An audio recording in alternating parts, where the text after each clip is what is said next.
जय श्री कृष्णा।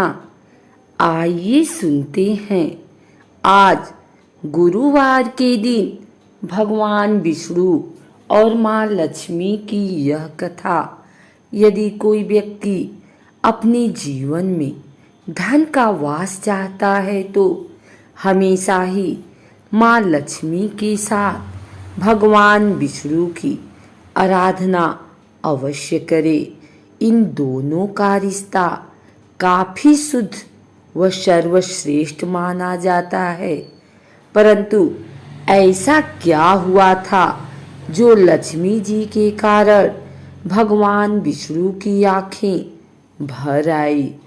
पुराणों में विख्यात एक कथा के अनुसार लक्ष्मी जी की किस बात से विष्णु जी इतने निराश हो गए। पुराणों में लिखी एक कथा के अनुसार एक बार भगवान विष्णु शीर्षनाग पर बैठे बैठे उदास हो गए और उन्होंने धरती पर जाने का विचार बनाया। धरती पर जाने का मन बनाते ही विष्णु जी जाने की तैयारियों में लग गए।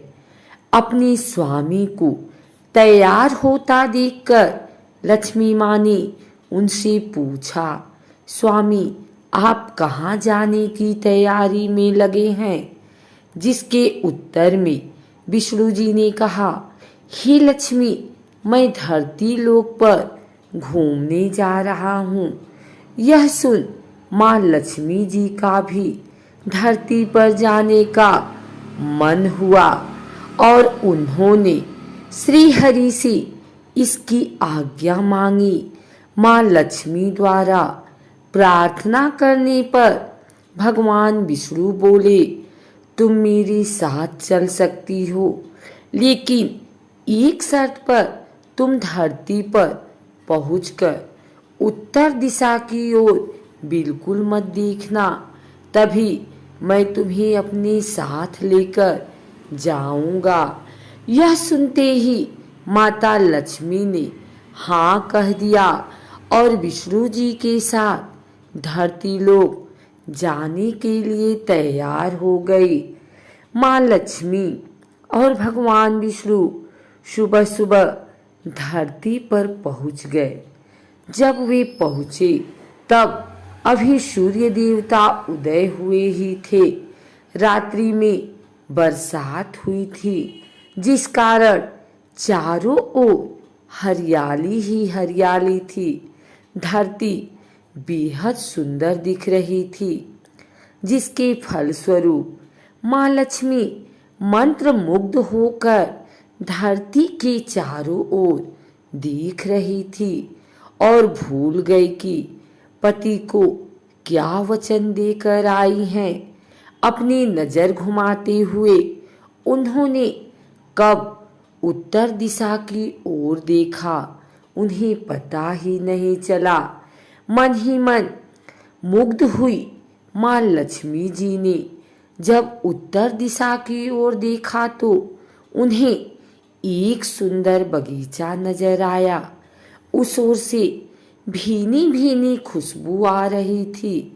बगीचे में बहुत ही सुंदर सुंदर फूल खिले थे। फूलों को देखते ही माँ लक्ष्मी बिना सोचे समझे उस खेत में चली गई और एक सुंदर सा फूल तोड़ लाई। फूल तोड़ने के पश्चात जैसे ही माँ लक्ष्मी भगवान विष्णु के पास वापस लौट कर आई तो भगवान विष्णु की आंखों में आंसू थे। माँ लक्ष्मी के हाथ में फूल देख विष्णु बोले, कभी भी किसी से बिना पूछे उसका कुछ भी नहीं लेना चाहिए। और साथ ही उन्हें विष्णु जी को दिया हुआ वचन भी याद दिलाया। माँ लक्ष्मी को अपनी भूल का जब आभास हुआ तो उन्होंने भगवान विष्णु से इस भूल की क्षमा मांगी। विष्णु ने कहा कि तुमने जो भूल की है उसकी सजा तो तुम्हें अवश्य मिलेगी। जिस माली के खेत से तुमने बिना पूछे फूल तोड़ा है, यह एक प्रकार की चोरी है। इसीलिए अब तुम 3 वर्ष तक माली के घर नौकर बनकर रहो।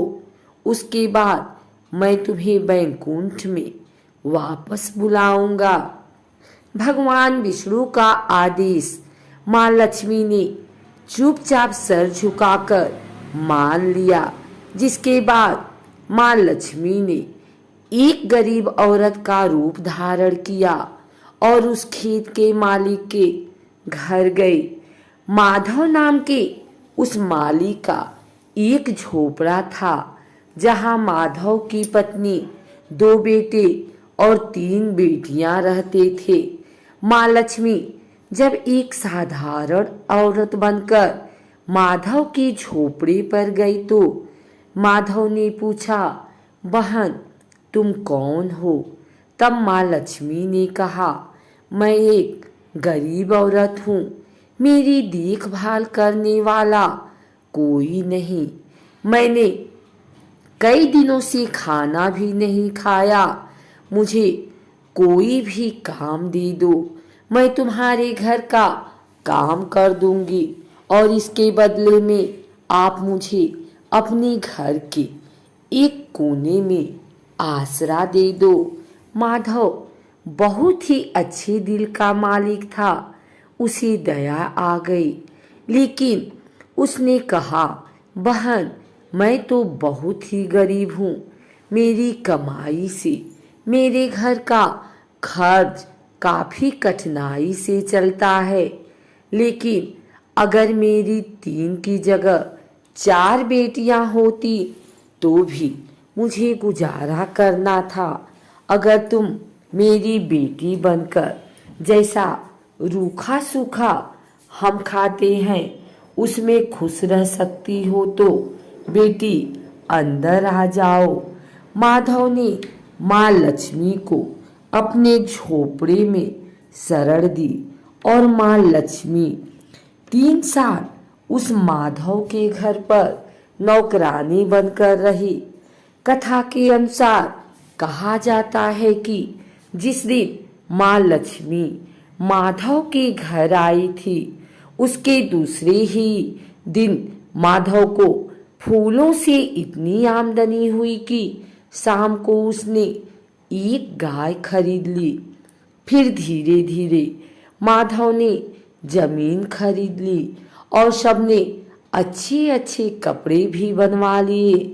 कुछ समय बाद माधव ने एक बड़ा पक्का घर भी बनवा लिया। माधव हमेशा सोचता था कि मुझे यह सब इस महिला के आने के बाद मिला है। इस बेटी के रूप में मेरी किस्मत आ गई है। एक दिन माधव जब अपने खेतों से काम खत्म करके घर आया तो उसने अपने घर के द्वार पर गहनों से लदी एक देवी स्वरूप औरत को देखा। जब निकट गया तो उसे आभास हुआ कि यह तो मेरी मुंह बोली चौथी बेटी यानी वही औरत है। कुछ समय के बाद वह समझ गया कि यह देवी कोई और नहीं बल्कि स्वयं माँ लक्ष्मी है। यह जानकर माधव बोला, हे माँ हमें क्षमा करें, हमने आपसे अनजाने में ही घर और खेत में काम करवाया। हे माँ यह कैसा अपराध हो गया, हे माँ हम सबको माफ कर दे। यह सुन माँ लक्ष्मी मुस्कुराई और बोली, हे माधव तुम बहुत ही अच्छे और दयालु व्यक्ति हो। तुमने मुझे अपनी बेटी की तरह रखा, अपने परिवार का सदस्य बनाया। इसके बदले मैं तुम्हें वरदान देती हूँ कि तुम्हारे पास कभी भी खुशियों की और धन की कमी नहीं रहेगी। तुम्हारे सारे सुख मिलेंगे जिसके तुम हकदार हो। इसके पश्चात माँ लक्ष्मी अपने स्वामी के द्वारा भेजे रथ में बैठकर बैकुंठ चली गई।